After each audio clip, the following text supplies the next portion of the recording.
statement to the Senate Judiciary Committee, delivered by Anita, Faye Hills on October 11th of 1991 in Washington, D.C.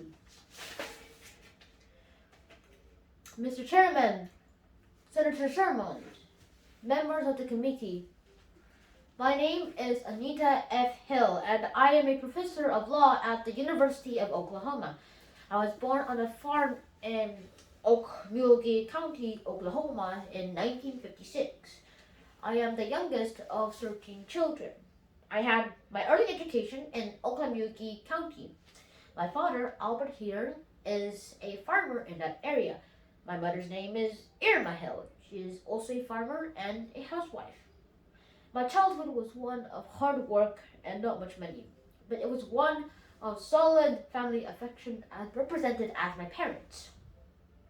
I was reared in a religious atmosphere in the Baptist faith, and I have been a member of the Antioch Baptist Church in Tulsa, Oklahoma since 1983.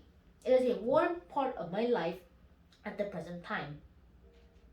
For my undergraduate work, I went to Oklahoma State University and graduated from there in 1977. I am attaching to this statement a copy of my resume for further details of my education. It will be included in the record as read. Thank you. I graduated from the university with academic honors and proceeded to the Yale Law School, where I received my JD degree in 1980. Upon graduation from the law school, I became a practicing lawyer in Washington, D.C. from Ward, Hardacre, and Ross. In 1981, I was introduced to now Judge Thomas by a mutual friend. Judge Thomas told me that he was anticipating a political appointment, and he asked if I was interested in working with him. He was in fact appointed as the Assistant Secretary of Education for Civil Rights. After he had taken that post, he asked if I would become his assistant, and I accepted that position. In my early period there, I had two major projects. The first was an article I wrote for Judge Thomas's signature on the education of minority students. The second was the organization of a seminar on high-risk students, which was abandoned because Judge Thomas transferred to the EEOC, where he became the chairman of that office. During this period at the Department of Education, my working relationship with Judge Thomas was positive. I had a good deal of responsibility and independence. I thought he respected my work and he trusted my judgment. After approximately 3 months of working there, he asked me to go out socially with him. What happened next and telling the world about it are the two most difficult experiences of my life. It is only after a great deal of agonizing consideration and a great number of sleepless nights, that I am able to talk of these unpleasant matters to anyone but my close friends. I declined the invitation to go out socially with him and explained to him that what I sought it would jeopardize at the time I considered to be a very good working relationship. I had a normal social life with other men outside of the office. I believed then, as now, that having a social relationship with the person who was supervising my work would be ill-advised, and I was very uncomfortable with the idea and told him so. I thought that by saying no and explaining my reasoning to my employer would abandon his social suggestions. However, to my regret, in the following few weeks, he continued to ask me out on several occasions. He pressed me to justify my reasons for saying no to him. These incidents took place in the office or mine. They were in forms of private conversations which would not have been overheard by anyone else. My working relationship became even more strained when Judge Thomas began to use work situations to discuss sex. On these occasions, he would call me into his office for reports on education issues and projects, or he might suggest that because of the time pressures and the schedule, we go to lunch to a government cafeteria. After a brief discussion of work, he would turn the conversation to a discussion of sexual matters. His conversations were vivid. He spoke about acts that he had seen in films involving such matters as women having sex with animals and films showing group sex or rape scenes. He talked about pornographic materials depicting individuals with large penises or large breasts involved in various sex acts. On several occasions, Thomas told me graphically of his own sexual prowess.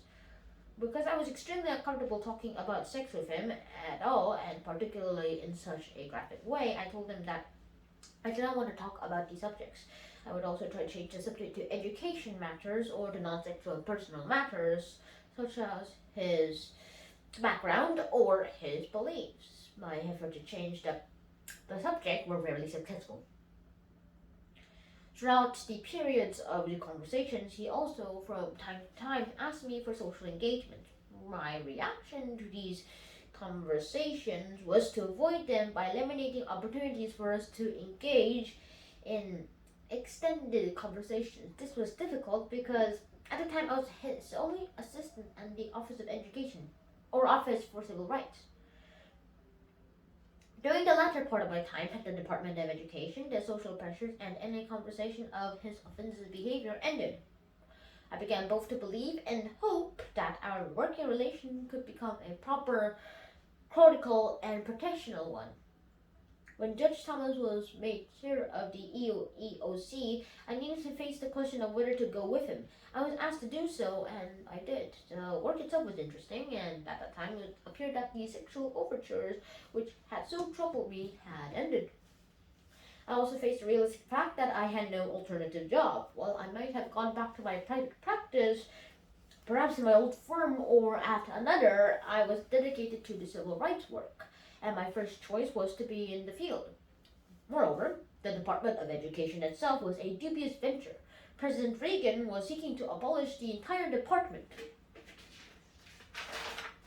My first few months at the EOCC, where I continued to be the assistant of Judge Thomas, there were no sexual conversations or overtures.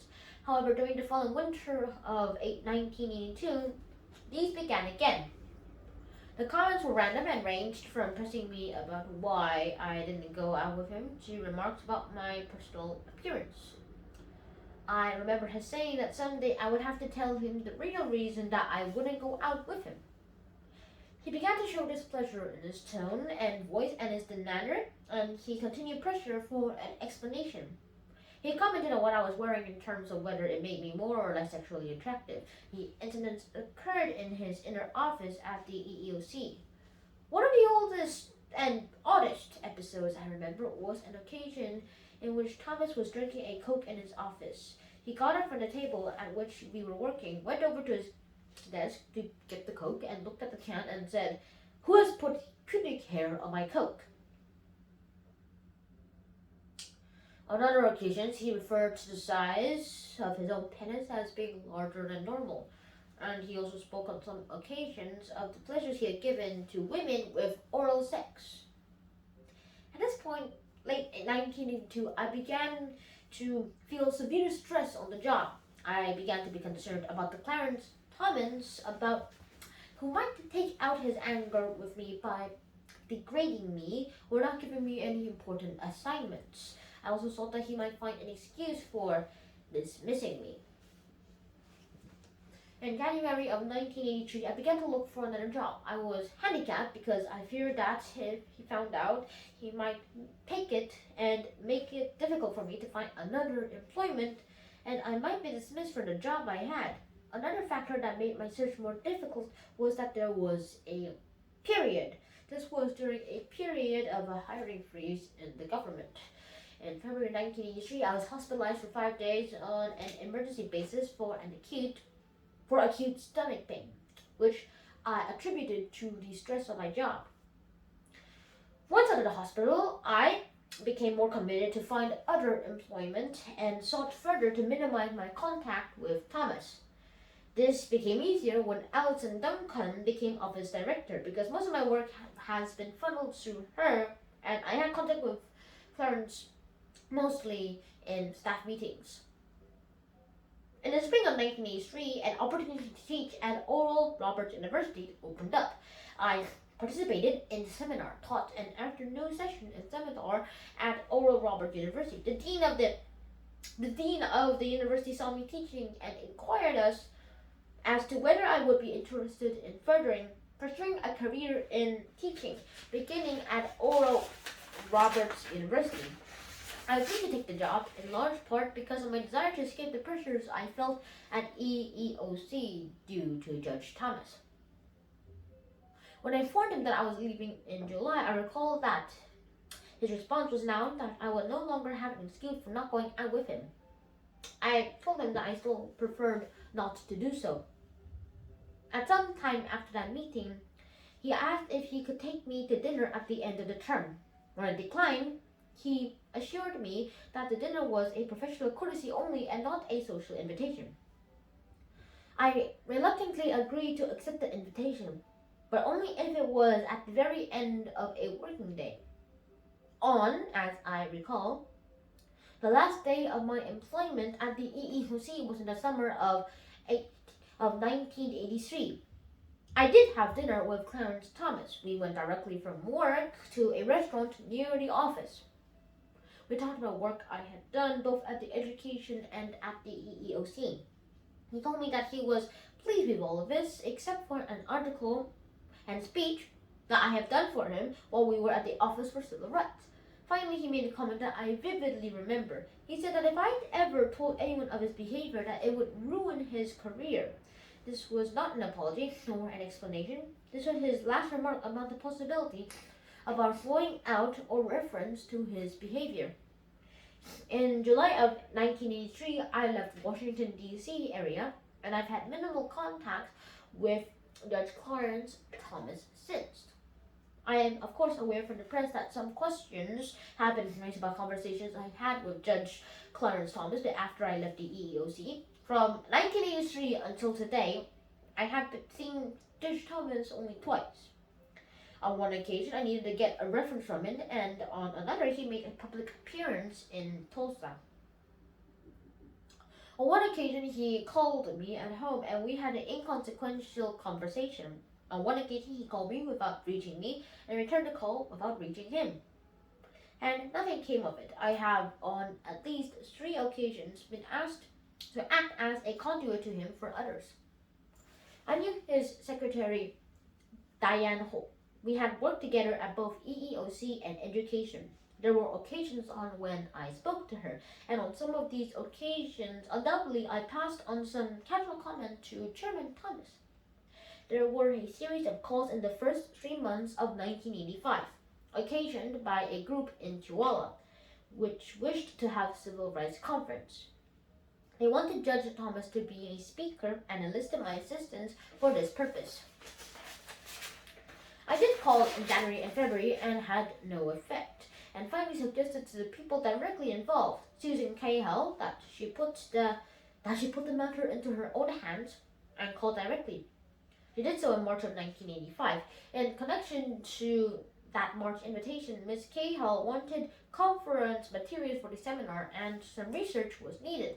I was asked to try to get information and did attempt to do so. There was another call about possible conference in July of 1985. In August of 1987, I was in Washington, D.C., and I called Diane Holt. In the course of this conversation, she asked me how long I was going to be in town, and I told her. It is recorded in the message as August 15th. It was in fact August 20th. She told me about Judge Thomas's marriage, and I did say, congratulate him. It is only after a great deal of agonizing consideration that I am able to talk of these unpleasant matters to anyone except my closest friends. As I've said before, these last few days have been very tiring and very hard for me. And it wasn't just the last few days this week. It's actually been over a month now that I have been under the strain of this issue. Telling the world is the most difficult experience of my life, but it is very close to having to live through the experience than that occasion of that meeting. I may have used poor judgment early on in my relationship with this issue. I was aware, however, that telling at any point in my career could adversely affect my future career, and I did not want early on to burn all the bridges to the EEOC. As I said, I have used poor judgment. Perhaps I should have taken an angry or even militant steps, both when I was in the agency or after I left it. I may have used poor judgment early on in my relationship with this issue. I was aware, however, that telling at any point in my career could adversely affect my future career. I did not want early on to burn all the bridges to the EEOC. As I said, I may have used poor judgment. Perhaps I should have taken angry or even militant steps, both when I was in the agency or after I left it. But I must confess to the world that the course that I took seemed the better as well as the easier approach. I declined any comment to the newspapers, but later, when the Senate staff asked me about the matters, I felt I had a duty to report. I have no personal vendetta against Clarence Thomas. I seek only to provide the committee with information which it may regard as relevant. It would have been more comfortable to remain silent. It took no initiative to inform anyone. I took no initiative to inform anyone. But when I was asked by the representative of this committee to report my experience, I felt that I had to tell the truth. I could not keep silent.